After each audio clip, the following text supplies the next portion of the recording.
talking about consequences today and how often the things that matter most are the consequences. I was going to say that it's more important than intentionality, but that's what's interesting about the critical tradition. It isn't about whether consequences actually are more important than intentionality, because I don't know, on Mondays I've got some pretty good arguments for intentionality, so then I come on Wednesday and say this one matters more. That's the thing, is these are in dialectic with one another, they're in dialogue, and they affect one another. And sometimes, especially on the day where it's being featured, it's useful for me to pretend as if whatever we're talking about is the most important. Last week, we pulled a Jean-Paul Sartre card, and he definitely believed that consequence mattered above all else.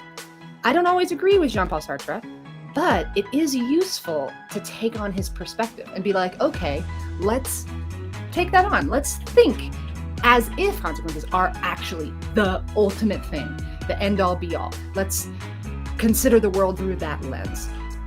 Consequences are really important, but this, I have to fight my own urges not to rank them, because I think that ends up getting in our way. I am not interested in putting one before the other, but consequences super matter. Our material conditions really, really, really matter.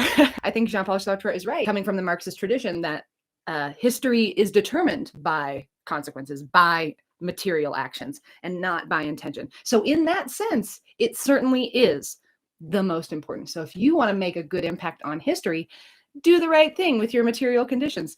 Make sure you are considering the consequences to the utmost degree. If you think history is important, then you should also hold consequences important.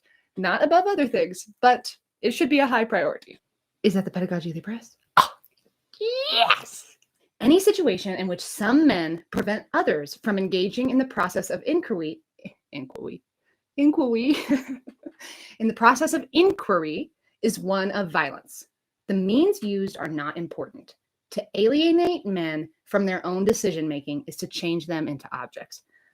Boom! To alienate men and women from their own decision-making is to change them into objects. And others, all people. Bell Hooks talked about this because she was really inspired by Paulo Freire, who was undeniably sexist. In his original language, he did update the pedagogy of the press. He recognized where his failings were and he adjusted. He realized that the consequences his choices had made, and he recognized that it wasn't the type of consequences that he wanted to be part of. And so he adjusted and changed the language in this. And yeah, it was sexist. And Bell Hooks said, look, all these other white feminist scholars rejected him immediately, and they didn't see the good here. I don't know how they missed it. She said, I was so thirsty that the water he gave me quenched me. I didn't care that there was some dirt in it. And like, yeah, there's some dirt in it, okay? Undeniably. But she could still take something good. She still had plenty to revere about it. Sure, there were things to problematize. That water wasn't clean enough. But damn, she was thirsty, okay? He's sexist. We'll call him out on it and hope he adjusts. And he did, because he was an intelligent being who learned from his mistakes. And he realized he was being dehumanizing in not including women and other people too. She didn't care that he wasn't a perfect human being. And surprise, nobody's a perfect human being. That's a hard bar to live up to. Any situation in which men prevent others from engaging in the process of inquiry is one of violence. In the decision-making process, which is a big part of consequential, you can't have consequences till you've made a decision, you've made a choice. The responsibility of being a decision maker who can wield power in the world that transforms it means that every choice that leaves my mind, I need to have discretion, which means it's like having a bouncer at your mind. You have to be like, This is what the theory of resistance, I think, is really all about. Before you let a thought into your mind, you've got a bouncer up front, like, hey, whoa. I'm checking out this thought before I let it all the way in. Okay, you're good to go.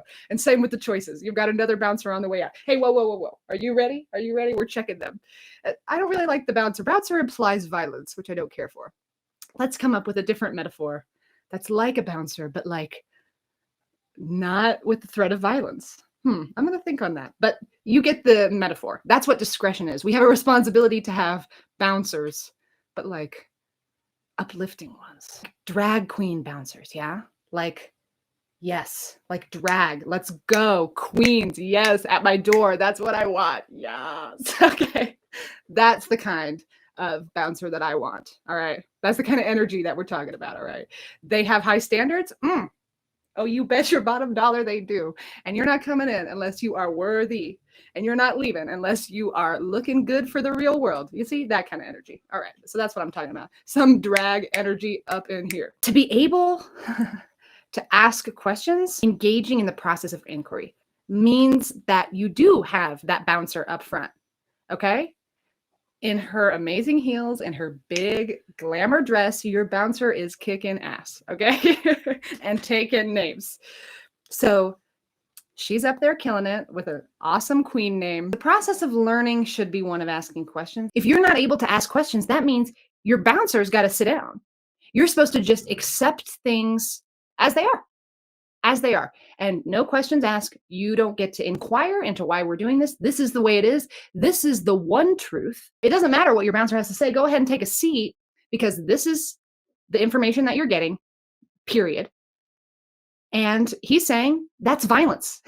That's violence. I must have my discretionary bouncer up front being able to reject things actively and put my foot down and speak to those rejections and say, no, I won't, no, I reject this.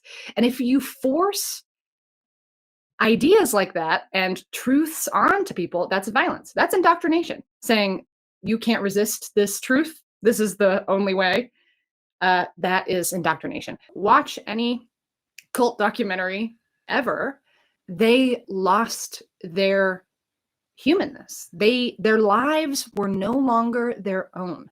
When you don't have control over whether you get to have your bouncer, whether you get to have your own discretion, you get to decide for yourself. If you lose that, you hand over your life's power to someone else.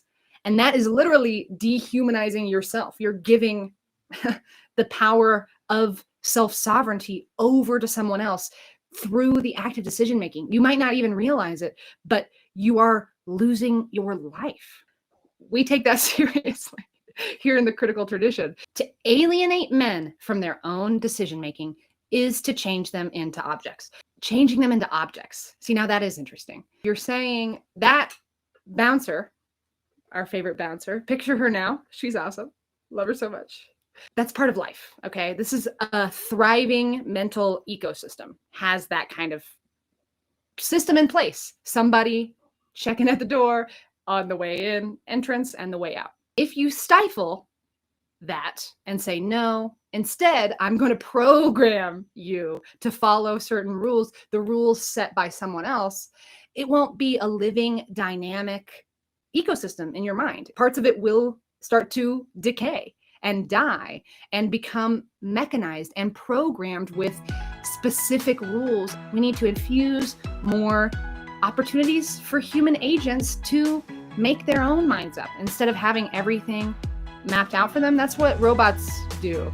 We're not interested in that. We're interested in being prepared and being dynamic and have thinking capacities that are ready to shift and move and do the right thing, because man, it's complex out there. There are so many consequences that come from our actions. We need to not have some mental tracks that we just go down like, oh, okay, take this track and that's it. No, we've got to be alive and breathing and on our toes to be human.